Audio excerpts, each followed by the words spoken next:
Commonwealth of Virginia, Mr. Griffith, for 5 minutes. Thank you very much, Mr. Chairman. And since you always like to talk about sports, I'd be remiss coming from the Commonwealth of Virginia if I didn't mention the #1 basketball team in the country is UVA. But we're particularly proud in my district of the fact that our Virginia Tech Hokies beat the #1 team a couple weeks back, and last night dispatched with the #5 Duke team. So we're very proud of them. The district is one that has a lot of assets. We're a coal mining district. We have natural gas. Last week I attended a meeting with a solar company in district. But Mr. Devine, we also have a lot of water. And hydropower is an essential component of all of the above strategy, which I have always supported, and I believe should be included in any infrastructure package that passes through this committee. I had a bill earlier, or last fall, earlier in the session, H.R. 2880, which streamlines the licensing process for the construction of closed-loop pump storage hydropower projects. Now, I see those as giant batteries that are very energy efficient. I enjoyed reading your testimony where it talks about how hydro is the #1 quote-unquote clean energy source in the country. And I was wondering if you could explain to folks exactly how closed-loop pump storage hydro projects provide to our grid. Thank you. It'd be a pleasure to do so. So one of the aspects about pump storage is that it does help to bring in other renewable energy sources, and helps to regulate the grid in being able to incorporate those other renewable energy sources.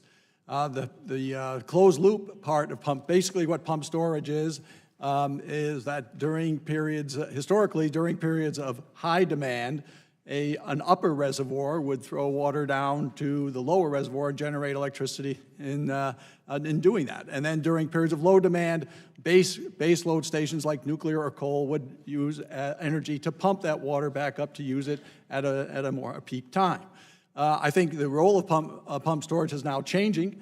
It's changing significantly because it's now very critical to bringing stability to the grid during and incorporating the other renewable energy generation opportunities into the grid and keeping stability to the grid. So the closed loop part of this would be that while some pump storage projects are using water from, say, a river system and flowing by, that they would pump up water to the upper reservoir and then release it back to the river, a closed loop system basically brings water into the system for one time and then is just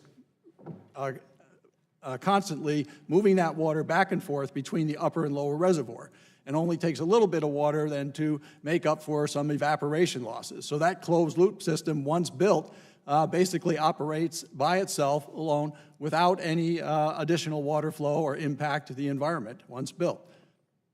And as a result of that, do you agree that that warrants expedited consideration by FERC and with some relaxed regulations, because we're using the same water over and over again so that we don't have as much impact on the environment? I do, and one of the main reasons is because oftentimes what's indicated to be the primary issue with respect to those is the effect of the river where the water is being flowing into and pumping out of. Fishery impacts, sediment impacts, other related potential impacts. With a closed loop system, once you've built it and fill these reservoirs and take care of that in the original licensing, you don't have that issue and potential issue any further. So I do believe that it deserves that more efficient process and an expedited licensing process. And we've been kind of interested in, because we hear all the time from folks who oppose coal that, y'all need to transition. We've been kind of interested in maybe putting one of these inside an abandoned coal mine, because then there's really virtually no impact to the environment. Would you agree with that? Yes, I think there's opportunities for the lower reservoir potentially to be tidal mining facilities. I think there have been several of those in the past proposed, and some actually moved through back in the 80s, I think it was, or early 90s, moved through the processing, and we're not able to get the financing, not able to get built at that time, but moved through the whole process of permitting. And we're closed-loop systems and using old mines for the lower reservoir. Well, we have a lot of people who are very interested in this, and anybody that is interested in investing in the 9th Congressional District for doing one of these, we got plenty of water to put into the system. I'll just quickly mention Yes, ITC may be interested in that, and we do have a project just as exactly what you just mentioned in Northwest Arizona that we've proposed, and we've submitted that to FERC, and so I agree with everything that was just said. Thanks. Thank you, and appreciate it, and yield back, Mr. Chairman. Jimmy is back. The chair.